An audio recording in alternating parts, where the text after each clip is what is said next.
conclusion dans cette série de Malachie. On a passé les 3 derniers mois à réfléchir sur ce petit prophète. Et des fois, c'est juste un prophète parmi tant d'autres, mais de s'arrêter puis de prendre conscience de toute la richesse, mais non seulement de la richesse du texte, mais aussi la pertinence pour notre vie, la connexion que ça s'applique directement dans la réalité et d'exposer des fois les raccourcis du cœur, parfois même les mensonges qu'on a acceptés qui produit progressivement notre perte de joie, notre engourdissement.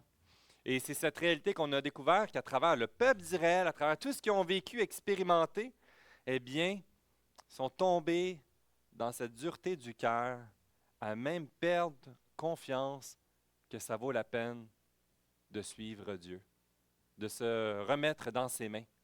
Et on est donc dans cette dernière section de ce thème, l'amour qui change tout. Oui, ça vaut la peine de chercher la face de Dieu et de lui laisser la place qui lui revient pour notre vie. Vous allez voir, selon vos versions de la Bible, certains ont Malachie chapitre 3, qui est la fin, 19 et continuité, ou Malachie chapitre 4, versets 1 à 6. Alors, c'est la même chose, c'est juste selon les versions de Bible, le découpage est fait un peu différemment dans cette section-là. On va voir aujourd'hui cette réalité qu'on va lire et va nous amener à réfléchir à quel point qu'à travers, dans cette conclusion, toute cette discussion qui a été faite entre le prophète Malachie au nom de Dieu, qui va l'utiliser, et une discussion avec le peuple d'Israël. Puis le peuple d'Israël va dire, ouais, mais à quoi bon? Où est ton amour? Pourquoi je continuerai encore? Et c'est comme une forme de discussion en forme de question. Et on voit que le prophète, que Dieu, à travers le prophète, va écouter la question, va l'accueillir et va répondre. Et puis va mettre le doigt sur la problématique du cœur. 1 fois, 2 fois, 3 fois. Ici, on va voir dans cette conclusion que ça va nous rassembler tout ce qu'on a vu dans les derniers mois ensemble en mettant sur le fondement d'une urgence, mais aussi d'une conviction. Est-ce que ça vaut la peine d'avoir Jésus, non seulement comme notre Seigneur, mais aussi comme notre Sauveur?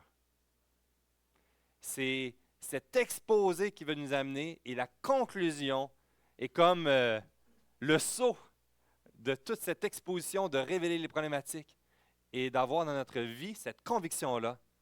Est-ce que ça vaut la peine d'avoir non seulement Jésus comme un Sauveur, mais aussi comme un Seigneur? On va lire ensemble Malachie chapitre 4, versets 1 à 6. Je pense, Michel, le curseur. Il va changer 10 fois d'un coup, là. On va lire ensemble, versets 1 à 6, l'image va apparaître par la suite. « Car voici, le jour vient, ardent comme une fournaise. Tous les hautains et tous les méchants seront comme du chaume. Le jour qui vient les embrasera, dit l'Éternel des armées. Il ne leur laissera ni racine ni rameau. Mais pour vous, qui craignez mon nom, se lèvera le soleil de la justice, et la guérison sera sous ses ailes. Vous sortirez, vous sauterez comme des veaux d'une étable, et vous foulerez les méchants, car ils seront comme la cendre sous les plantes de vos pieds. Au jour que je prépare, dit l'Éternel des armées. » Verset 4. « Souvenez-vous de la loi de Moïse, mon serviteur, auquel j'ai prescrit à Horeb, pour tout Israël, des préceptes et des ordonnances.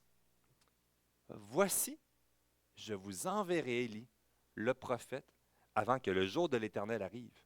Ce jour grand et redoutable, il ramènera les cœurs des pères à leurs enfants et le cœur des enfants à leurs pères, de peur que je ne vienne frapper le pays d'interdit. » Vous savez, dans cette section ici, on découvre un élément qui est important et dans ce point qui nous amène, c'est ma destination motive ma marche.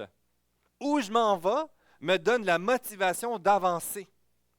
Et dans ces premiers versets, dans les 1 à 2, il vient nous parler d'un jour à venir. Le jour vient. Et un jour bien important et particulier. Vous savez, on découvre dans cette section, mais dans l'ensemble de la Bible, que le jour à venir est un moment de grande joie, mais aussi de grande tristesse. Une grande bonne nouvelle et une terrible nouvelle. Dans l'histoire, on découvre des événements qui produisent en même temps un côté positif et un côté négatif. Par exemple, en 2010, en mois d'avril, il y a eu une éruption volcanique qui était dévastateur. Le volcan islandais. Hey, Jaffa, Jala, Jokul. Je ne répéterai pas. Ce volcan islandais fait une éruption, mais d'une puissance vraiment dévastatrice. À un point tel que je pense que certains, même peut-être s'en rappellent, ça passait aux nouvelles parce que les médias à travers le monde en parlaient que les fumées avec les cendres avaient paralysé une partie de l'Europe. Il n'y avait plus aucun vol qui pouvait circuler dans une partie d'Europe en soi. Et là, ça montrait non seulement la gravité de l'éruption, mais toutes les conséquences que ça a impliquées par la suite. C'était la plus grande interruption aérienne depuis la Deuxième Guerre mondiale. Ça vous donne une idée. On voit des familles qui ont été dévastées, qui ont perdu leur maison. On voit des endroits paralysés, des crises économiques que ça a inclus dans cette région-là. C'était un moment vraiment de peur et de tristesse. Et au même moment, ce phénomène a produit beaucoup de bien. Ça produit du bien parce qu'on a vu dans cette période de calme où c'était un no man's land, que personne ne pouvait venir dans cet endroit-là vu que c'était trop dangereux, que ça a produit des opportunités touristiques par la suite dans les gens qui ont voulu venir voir cette zone-là par la suite. On a vu la qualité de l'air qui a été purifiée à travers ce phénomène-là et aussi l'accalmie de cette période. On voit que les retombées du volcan ont fertilisé tous les sols et que les fermes et le milieu agricole ont produit comme jamais dans cette région-là. C'était une bonne chose pour certains, pour l'environnement, pour les animaux, pour le monde agricole par la suite. Mais pour d'autres, ça a eu un élément dévastateur. Une même situation peut être joyeuse et triste. Et c'est cette réalité que les Écritures nous abordent. Le jour à venir est autant grave que réjouissant. Et cette réalité est intéressante parce que dans cette conclusion, à 3 reprises, il va frapper sur ce clou. Le jour vient. Et quand tu étudies puis que tu prends le temps de saisir, c'est pas juste une journée va venir à un moment donné. C'est de s'arrêter puis de saisir qu'est-ce qu'il est en train de me dire ici. Qu'est-ce qui se passe quand le jour se lève? Avez-vous déjà été voir un lever du soleil sur le bord du lac Saint-Jean? C'est-tu beau les couleurs, hein? De voir que ça se lève en soi. Moi, je n'ai pas réussi. Mais j'ai vu un coucher de soleil. Hein? Je me lève trop tard, ouais. Avec 5 enfants aussi, c'est dur à... On achète la paix. Et cette réalité ici, ce qu'on découvre, eh bien, c'est de s'imprégner de l'image qui rapporte. Le jour produit quoi? Il éclaire sur la terre. Il est la lumière qui vient mettre en lumière tout ce qui était noir et sombre. La réalité de ce qui s'en vient est une image qui est importante pour nous amener à comprendre que présentement, on vit dans la noirceur. Il y a une réalité qu'on ne saisit pas tous les éléments et que le jour à venir, qui va venir éclairer toutes choses. Il va venir comme un soleil levant sur la terre, qui présentement sommeille dans la période de la nuit. Ce n'est pas un simple lever du soleil timide, ombragé. On voit l'illustration dans cette section qui nous parle d'une fournaise ardente, d'une chaleur, d'une grande intensité, qui va éclairer d'une puissance incomparable. Ce qu'on réalise dans cette réalité, qu'à travers tout l'énoncé dans Malachie, le peuple d'Israël, comme toi puis moi, qu'on ne comprend pas le pourquoi, que je ne vois pas les choses. Si Dieu m'aime, pourquoi il permet telle chose? Si Dieu. On ne saisit pas dans la nuit à travers toutes les choses que nous ne voyons pas. Mais on a cette assurance qu'à sa venue, toute chose va être éclairée. toute chose qui se faisait en cachette va être manifestée.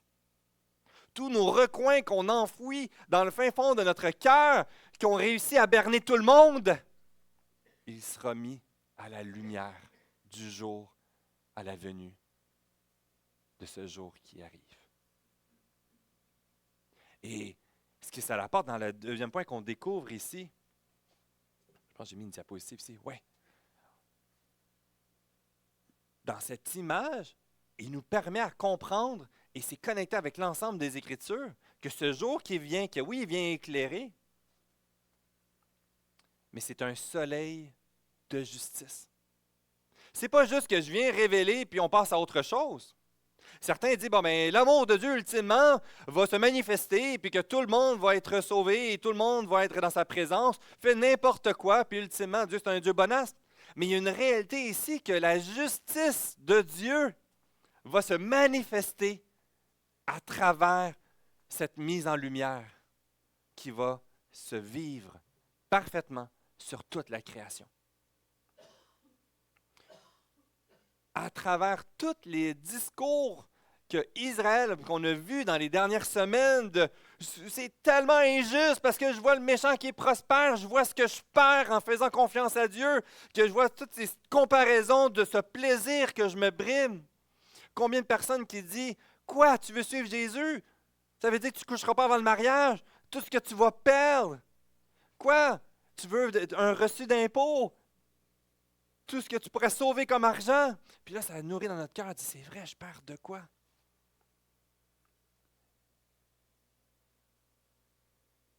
Ce jour-là va me révéler et va remettre dans l'ordre la véritable justice en perspective de nos petites recherches de justice temporaire. Non seulement ça, ça continue. Hein? Puis l'autre élément qu'on découvre dans ce jour qui vient, on parle du chaume, qui peut être soit la paille séchée qu'on mettait sur les toits, hein, ou comme une forme d'isolant, ou tout simplement quand on faisait la récolte puis qu'il restait juste la base.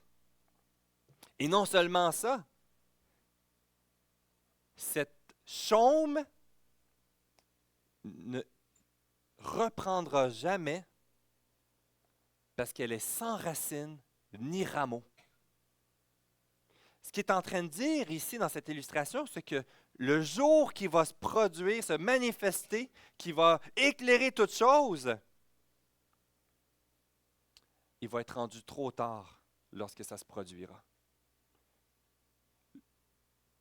Sans racines et ni rameaux, c'est qu'il n'y a aucune possibilité de vie de reprendre par la racine ou le rameau comme le petit bourgeon qui développe une petite branche qui repart. C'est en train de nous amener à comprendre que cette journée-là, il y a une finalité et lorsque le jour se manifestera, il sera trop tard pour changer. La justice s'accomplit. Le jugement s'expérimente. Alors, c'est cette autre indication qu'il nous apporte, qu'il va éclairer toute chose, il va mettre en lumière toute chose, il va établir la véritable justice et il sera trop tard pour changer. Vous savez, souvent on dit « je vais attendre le bon moment, puis je vais remettre à demain. » Mais cette journée-là, c'est plus demain, c'est hier, il est trop tard. Et dans la quatrième image qu'il nous apporte, c'est les veaux d'une étable. J'aurais voulu demander à Jenny et Guillaume, à quoi ça ressemble un veau qui sort d'une étable là, quand il est pris depuis longtemps, là, puis que là, il peut gambader enfin dans la verdure. Ben oui, mais ça nous dit que ça saute de joie. On expérimente une libération de la tristesse et de la souffrance. On prend conscience, nous, aujourd'hui, en voulant suivre Jésus, en reconnaissant qu'on a besoin de lui, on prend conscience que notre cœur est une usine à péché. On prend conscience qu'on souffre à travers nos propres péchés, à cause des péchés des autres et à travers l'injustice que nous subissons dans notre monde. On a toutes les raisons pour être malheureux si on s'arrête juste sur cette réalité-là. Mais ce qui nous emmène ici, c'est sache qu'un jour, tu vas être libéré. Et quelle joie d'accourir dans la présence de notre Dieu saint. Et cette réalité de cette journée, ce qui est intéressant, ce qu'il nous apporte donc, c'est qu'elle va se manifester d'une façon unique comme on a vu, qui va être une libération pour certains et douleur pour d'autres. Et comme il nous dit ici, hein, dans... Pourquoi j'ai mis ça là? Ah, je ne l'ai pas mis. OK. Dans Hébreux 9, 27, et comme il est réservé aux hommes de mourir une seule fois, après quoi vient le jugement. Il y a cette réalité que cette journée, ou que ce soit que tu décèdes avant cette journée, il est rendu trop tard. Et le jugement se manifeste. Et ici, on pourrait dire de Malachie 4, le jugement est juste pour ceux qui s'opposent contre Dieu, ceux qui, présentement, sont en colère contre ceux qui croient en Dieu, qui veulent suivre les préceptes de la moralité de la Bible. Mais cette réalité qu'on découvre ici, c'est que tous vont rendre des comptes. Cette section ici, dans Malachie 4, parle pour le peuple d'Israël et non pour toutes les nations. Il y a une mise en garde qui s'expérimente et qui s'applique même pour nous qui assistons à l'Église. Quoi? Je viens à l'Église, je donne mon offrande, je suis impliqué dans un ministère, je veux rendre des comptes, comment ça? J'ai payé le prix. Eh bien oui, il y a une réalité ici qui a un sens qui est plus large et qui ne cible pas principalement ceux qui ont rejeté Dieu, mais il cible ceux qui se disent appartenir à Dieu. Parce que dans Malachie, il vient révéler notre incapacité à plaire à Dieu par nous-mêmes. Tout comme la loi révèle non la voie à faire les bonnes œuvres pour réussir à mériter son amour, il révèle notre incapacité à venir et demeurer dans ses voies. Là, tu as dit, attends une minute, là. Toute Malachie nous dit, reviens à moi et demeure dans mon amour et je serai avec toi. Mais cette réalité, c'est qu'on n'y arrivera jamais. Le peuple d'Israël est le reflet de notre incapacité par nous-mêmes à demeurer dans sa présence. On n'y arrivera pas. On peut se mettre des lourds fardeaux de respecter le mieux qu'on peut toute la loi. Mais ça ne sera jamais suffisant. Parce que l'histoire d'Israël est un résumé de notre propre vie personnelle. On va toujours douter, remettre en question, s'éloigner. Et sur nos propres capacités, soit qu'on va se berner soi-même en disant « j'ai fait une bonne vie, j'ai payé le prix ».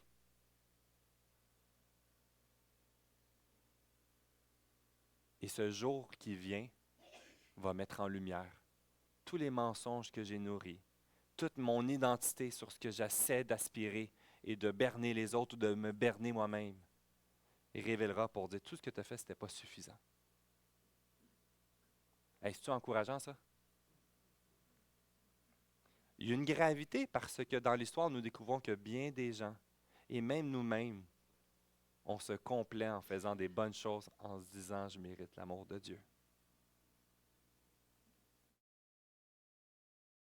À quel point c'est difficile de dire « oui, Jésus, sois mon sauveur, mais sois aussi Seigneur de ma vie ». Ce qu'il nous apporte dans cette continuité, c'est dans cette réalité qu'on aura tous, à ce jour-là, cette réalité de récompense. Certains auront déjà eu leur récompense auparavant, ceux qui suivent leur propre voie. Ceux qui disent, je place, oui, je crois que Jésus est mort pour mes péchés, mais je fais ma vie de mon côté, je prends mes propres décisions. Ce qu'on découvre dans ce qui est exposé dans Malachie, c'est que certains disent, oui, je suis un enfant de Dieu, je vais avoir la promesse, mais c'est pas le Seigneur dans ma vie. Et on le voit qu'à travers les offrandes, qu'à travers les relations sexuelles, les divorces, mariages, puis toute cette confusion-là, dans leur adoration, le cœur était tourné ailleurs. Ils sont allés chercher leur récompense dès maintenant. Et aujourd'hui, on est confronté à des personnes qui ont déjà leur récompense, puis qui te disent, regarde ce que j'ai, moi, dans ma vie, je prospère. Ou regarde, moi, je n'ai pas besoin de Dieu dans ma vie. Ils célèbrent leur récompense qu'ils ont dès maintenant. Et dans cette journée-là, ce qu'il est en train de dire, c'est que oui, ils ont déjà eu leur récompense, mais voici la véritable récompense qui est éternelle. Que ceux qui auront placé leur confiance à Dieu, faire confiance que ça vaut la peine de le suivre, auront cette récompense de demeurer pour l'éternité dans sa présence. Il avait fait un test à un moment donné, puis il invitait des enfants dans une salle, puis il leur donnait 2 options à choisir. Puis c'était comme genre des sucreries là, super cool, puis de quoi de très grande valeur, mais qui étaient moins cool. Puis qu'est-ce que les jeunes choisissaient? Les bonbons! Là, moi, j'ai fait le test avec mes enfants, puis là, je cherchais le moment pour le faire, pour voir, puis l'utiliser comme illustration, puis je demande à un de mes enfants, puis je dis, qu'est-ce que tu voudrais, là? Tous les bonbons de ton choix ou un fonds de retraite garanti pour plus tard? Là, il est jeune, fait que je me suis dit, il ne comprendrait peut-être pas, mais je vais lui demander. Puis je m'attendais qu'il me dise les bonbons, puis il me dit, moi, je veux la retraite. Je dis, la retraite? Je dis, wow, OK, c'est une bonne réponse. Je suis un peu déçu parce que je voulais l'utiliser comme image ce matin. Puis il dit, oui, parce que moi, je veux être riche plus tard. Je suis là, OK, c'est correct, je vois tes motivations du cœur. Mais ultimement, ça n'a pas fonctionné dans l'histoire ici, mais ce qu'on voit, c'est que la réalité, c'est que dans la vie de plusieurs jeunes, du moins dans le test qu'ils ont fait, les enfants, ils cherchaient les bonbons. Mais qu'ultimement, quand tu regardes en arrière, ça vaut tellement pas la même valeur, quelques bonbons, versus quelque chose d'une grande valeur. Et c'est exactement ce que nous faisons ou que nous convoitons lorsqu'on compare la petite valeur, la richesse de la récompense que la personne a déjà eue, puis dit hey, moi je voudrais ça, je voudrais suivre ma propre voie. Tandis que Dieu veut te faire goûter quelque chose de bien meilleur. Puis il dit la récompense d'être dans ma présence pour l'éternité, si tu savais à quel point que tu vas être bien. Si tu savais à quel point que c'était bon pour ta vie. Alors certains, comme dans cette réalité qu'on voit dans Malachie qui expose, c'est ça, là, je vais le reculer, c'est ça ici, oui. On voit dans Matthieu 7, 21, 23, et la même réalité. Puis c'est la même réalité pour nous aujourd'hui encore. Ceux qui me disent Seigneur, Seigneur, n'entreront pas nécessairement dans le royaume des cieux. Celui seul qui fait la volonté de mon Père qui est dans les cieux. Plusieurs me diront là, mais on l'a fait. Seigneur, Seigneur, on a prophétisé par ton nom. N'avons-nous pas chassé les démons par ton nom? N'avons-nous pas fait beaucoup de miracles par ton nom? Alors je leur dirai ouvertement, je ne vous ai jamais connu. Retirez-vous de moi, vous qui commettez l'iniquité. Wow, hein? Ultimement, seuls ceux qui obéissent parfaitement à la loi pourront avoir cette assurance et cette joie de cette récompense éternelle dans la présence de Dieu. Malachie, ultimement, révèle la voie qu'il faut suivre, mais aussi manifeste que c'est impossible d'y arriver.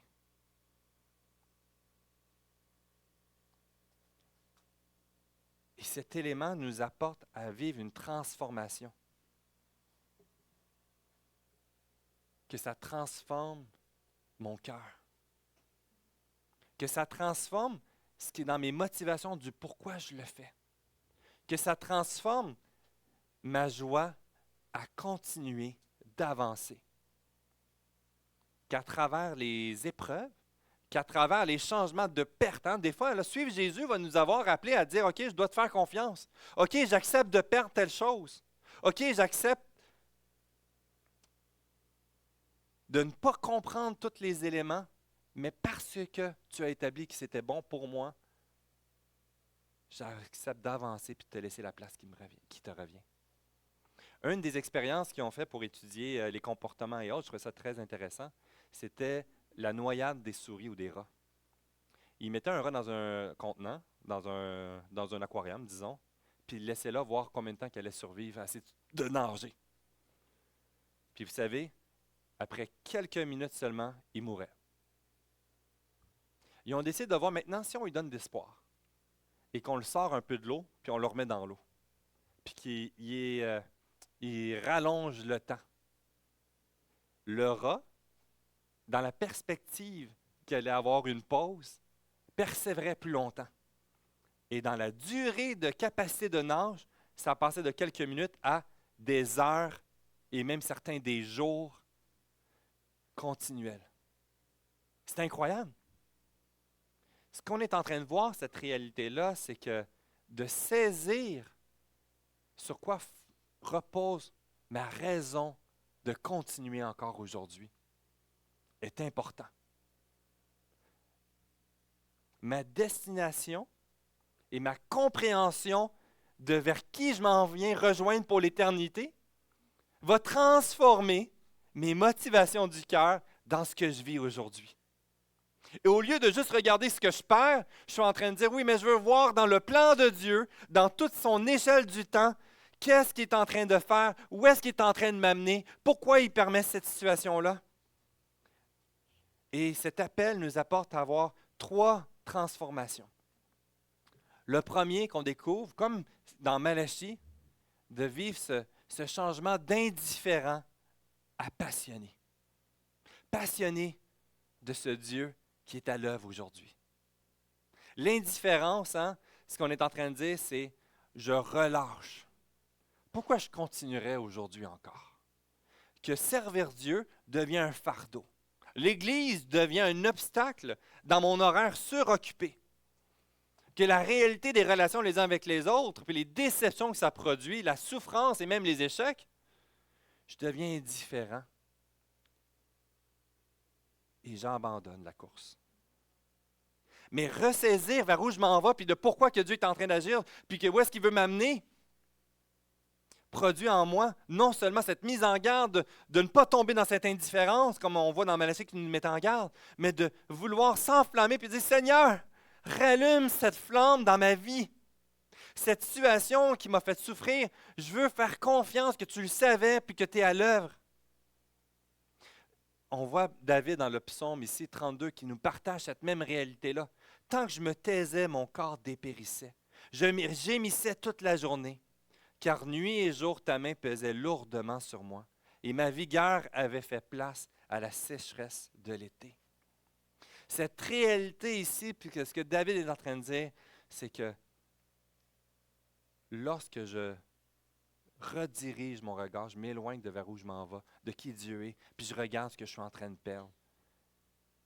Je m'éloigne progressivement et je me refroidis. C'est pour ça qu'on dit qu'on ne tombe pas dans le péché, on glisse dans le péché. Doucement, pas vite, on se met à questionner Dieu, à douter de lui, à reconsidérer. Et dans notre cœur, progressivement, on développe une indifférence, une banalisation dans nos décisions. Et on assume indifféremment les conséquences de ce qu'on fait, en se justifiant. C'est ce qu'Israël faisait quand il vivait dans l'immoralité sexuelle. C'est pas tant grave. Puis ils pouvaient se comparer pour dire, regarde les autres nations. Ils le font, eux. C'est normal, c'est accepté. Aujourd'hui, on dit que les couples n'ont plus de... C'est rendu qu'ils vivent chacun dans une maison. Ils n'ont même plus de lien d'engagement. Fait qu'on peut se comparer et dire, on est moins pire. La gestion de l'argent ou autre. Eh bien, Seigneur Jésus, je ne veux pas tomber dans cette glissade-là. Dans l'autre point qu'on découvre, c'est le cynisme. De devenir cynique. Vous savez, là, quand on regarde l'Église, puis on voit toutes les imperfections de l'Église, puis on dit, c'est décourageant. On a tous été blessés. Sinon, on va tous être blessés. C'est pas une bonne nouvelle. Puis on devient critique. On perd confiance sur ce que Dieu désire continuer de faire. Et ce qu'on découvre dans cette réalité-là, c'est une foi dans le peuple d'Israël qui est devenu cynique et pharisaïque, comme pharisien, religieux. Je fais les choses pour faire les choses, mais dans mon cœur, là, c'est plus là. À quoi bon? Et vous savez qu'est-ce qu'on fait souvent dans ce temps-là? on commence à mettre les autres qui sont différents de nous dans des coins. Puis on développe dans notre cœur un mépris. Les vieux, eux, là, sont arrêtés dans le passé. Les jeunes, eux, là, ils ne savent pas c'est quoi l'engagement. Et on teint et on caractérise et on méprise les distinctions en oubliant ce que Dieu veut nous faire goûter dans ces différences-là, quelque chose de bien meilleur. Et cette réalité, c'est intéressant, c'est qu'on voit qu'il y avait, dans Malachie, il y a un désir de restaurer les générations ensemble. On découvre dans le ministère de Jésus qui vient se concentrer sur quelque chose que dans les temples était un irritant, c'était les enfants. Un enfant bruyant, c'est dérangeant, ça nuit à mon adoration avec Dieu. Et la beauté qu'il veut nous amener à revivre, c'est mélanger les générations ensemble. Une église avec des gens âgés qui se réjouit de la jeunesse qui vient adorer Dieu différemment de comment on le faisait auparavant. Pour moi, ça, c'est impossible. Ça tient du miracle. Et c'est ce que je veux découvrir dans notre propre église. Une église qui célèbre des jeunes qui vont se lever puis qui vont faire les choses différemment. Que ce soit dans la façon qu'ils s'habillent, la façon qu'ils font la louange, de la façon qu'ils adorent Dieu ou qu'ils servent Dieu. Sans tomber dans la comparaison et la division à ce niveau-là. Puis vous savez, souvent on va tomber, puis je trouve ça intéressant, mais ça tombe dans un... Je m'éloignais là. Je n'ai pas trouvé c'est qui a dit cette citation-là. Si nous semons pour satisfaire nos désirs immoraux, nous ne devrions pas être surpris de nous sentir éloignés de Dieu.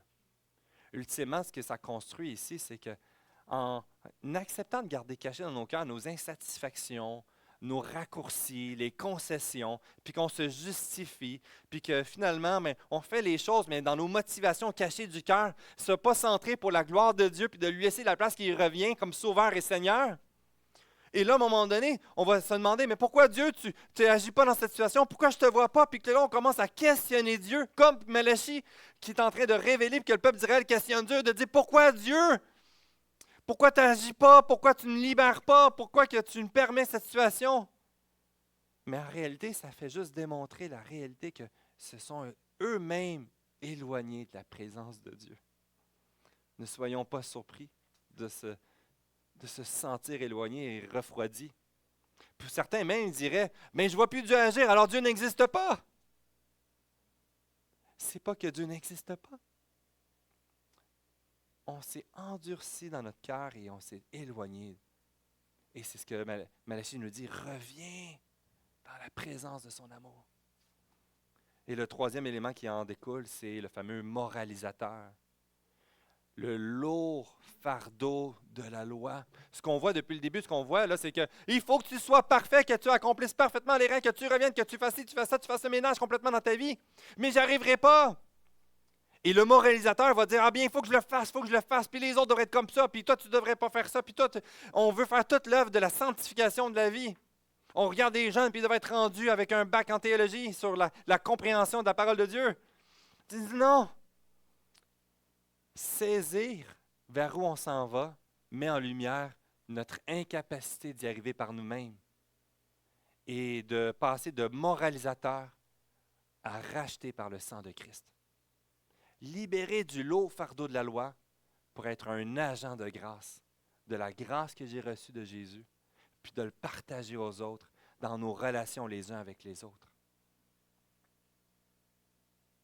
Ultimement, à la base, on a été créés pour vivre comme un moraliste, pour vivre parfaitement dans le plan de Dieu. Mais le péché est venu tout briser. On a été créés à l'image de Dieu et le péché est venu corrompre cette image.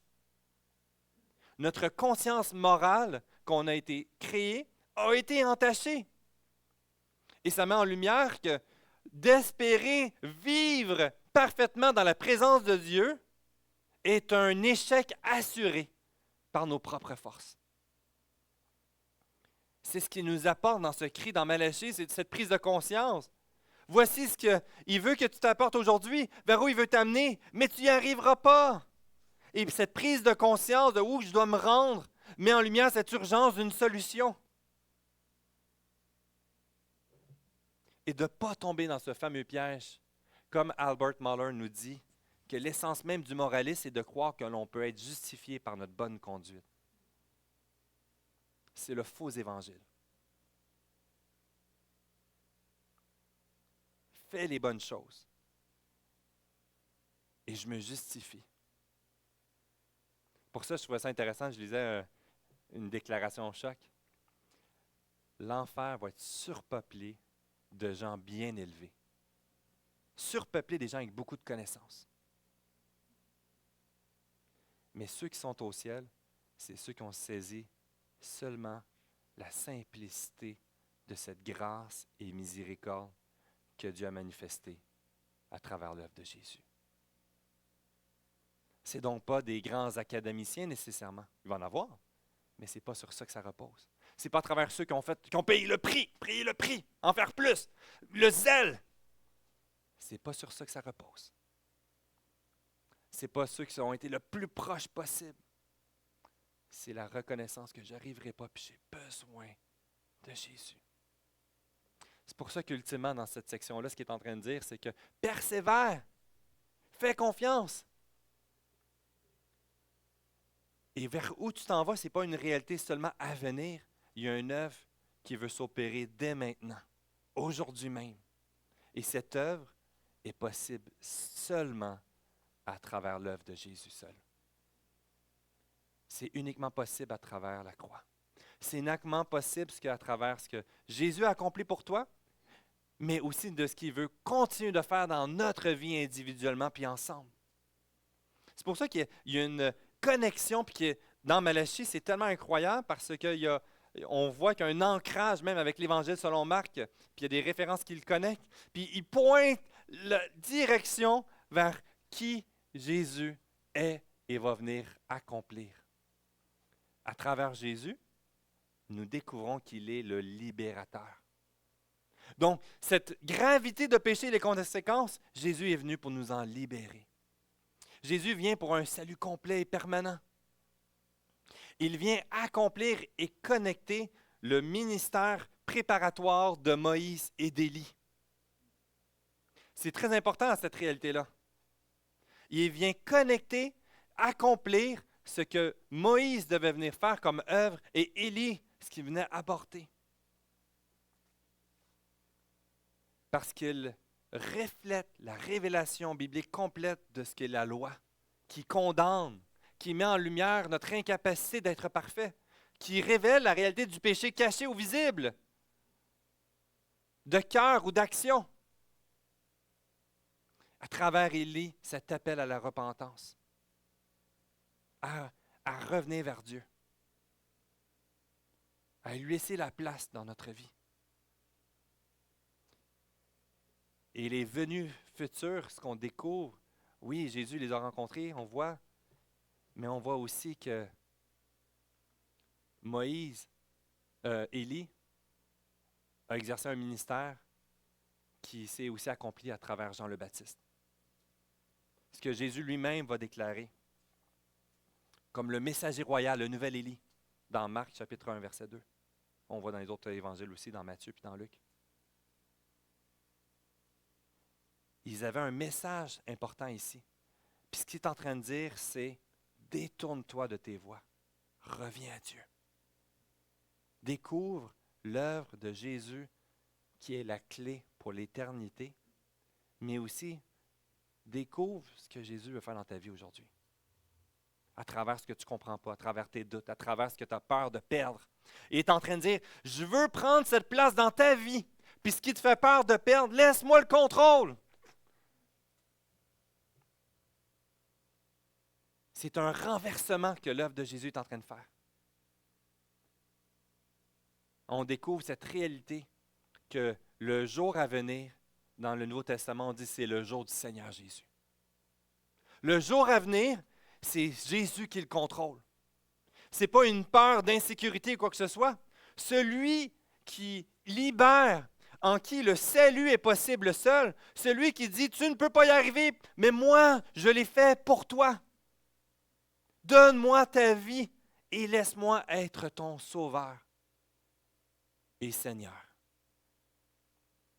Et à ce moment-là, ça nous donne cette capacité aujourd'hui de dire, je peux avancer parce que je fais confiance à celui qui est au contrôle de ma vie, mais aussi de toute la création. Et aussi, c'est lui qui est au contrôle de la dernière journée. Je n'ai donc pas à avoir peur de son retour parce que je sais que mon assurance ne repose pas sur faire assez, mais parce qu'il a tout fait parfaitement. Et dans le dernier point que ça nous apporte ici à faire confiance à Jésus, c'est celui qui rend possible. On voit cette réalité-là encore, hein, de refusionner les parents avec les enfants, les personnes âgées avec les plus jeunes, de fusionner ces générations-là et de goûter. Ici, on voyait cette réalité d'Israël qui se divisait, puis qui avait un mépris avec les plus jeunes, puis qu'on le voit dans le ministère. Dans la même chose, on découvre qu'une résistance à goûter l'Évangile comme une famille de Dieu qui se mélange les générations. Certains disent même que c'est le fléau de l'Église locale dans les 100 dernières années. C'est d'imposer une façon d'adorer Dieu à la prochaine génération pour les écœurer. Et l'autre qui ne sont pas patients puis qui veulent du changement rapidement puis qui décident de partir de l'Église. Et si on découvrait ce que Jésus veut faire dans notre Église à travers les générations? De regarder ceux qui sont différents, avec des valeurs différentes, des façons de faire différemment, et de célébrer la raison de pourquoi, à travers toutes les générations que nous sommes dans l'Église, Dieu veut nous faire goûter quelque chose de bien meilleur. Dans une vitesse peut-être plus vite qu'on aimerait, ou un peu plus lentement qu'on aimerait. Mais ça, on n'y arrivera pas par nous-mêmes. Mais Jésus veut rendre de quoi qui est impossible. C'est pour ça qu'il dit que tous connaîtront que vous êtes mes disciples par l'amour que vous avez les uns pour les autres. Ce qu'il est en train de dire, c'est que c'est impossible, tu n'y arriveras pas par toi-même. La puissance de l'Évangile en action à travers des relations authentiques, des êtres pécheurs rachetés par le sang de Christ, qui se blessent mutuellement, mais qui se demandent pardon, puis qui s'en remet à Dieu, et que l'Église locale est fondamentale parce qu'elle démontre un éclat de ce qu'on va vivre pour l'éternité. L'Évangile est un évangile relationnel avec Dieu et les uns avec les autres. Au ciel, on va adorer Dieu en relation avec lui pour l'éternité et être en relation les uns avec les autres. L'Église est un éclat de l'œuvre de Jésus qui est déjà en train d'agir dans nos vies. C'est pour ça que, est-ce qu'on est prêt à le suivre? Parce qu'on n'y arrivera pas sans lui. J'aimerais inviter l'équipe de louange, j'aimerais inviter les placeurs. On va avoir l'occasion pour le repas du Seigneur. Puis cette réalité de l'œuvre de Jésus est fondamentale. Parce que Malachie prépare la base vers notre besoin de lui laisser la place qui lui revient. Malachie est en train de frapper sur les clous pour révéler les mensonges ou l'endurcissement ou l'indifférence ou le cynisme dans les aspects de notre cœur. Ça vaut la peine de nous détourner de ces voies puis de venir dans la présence de Dieu. Est-ce que dans ta vie, il y a un aspect que tu aimerais dire, Seigneur Jésus, j'ai de la misère à te faire confiance dans cet aspect-là. J'ai de la misère à te voir. J'ai peur de perdre cette chose-là. Est-ce que Jésus est ton Seigneur et Sauveur? On va passer les éléments, on va commencer le chant, puis c'est dans cette réflexion-là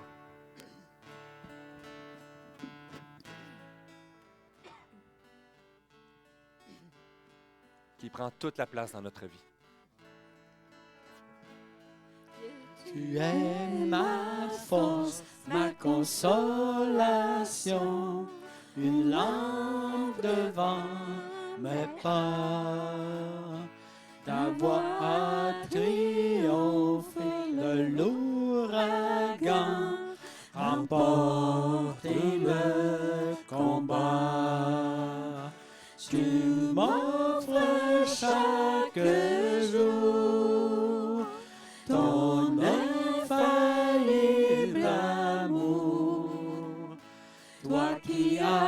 fixer le coup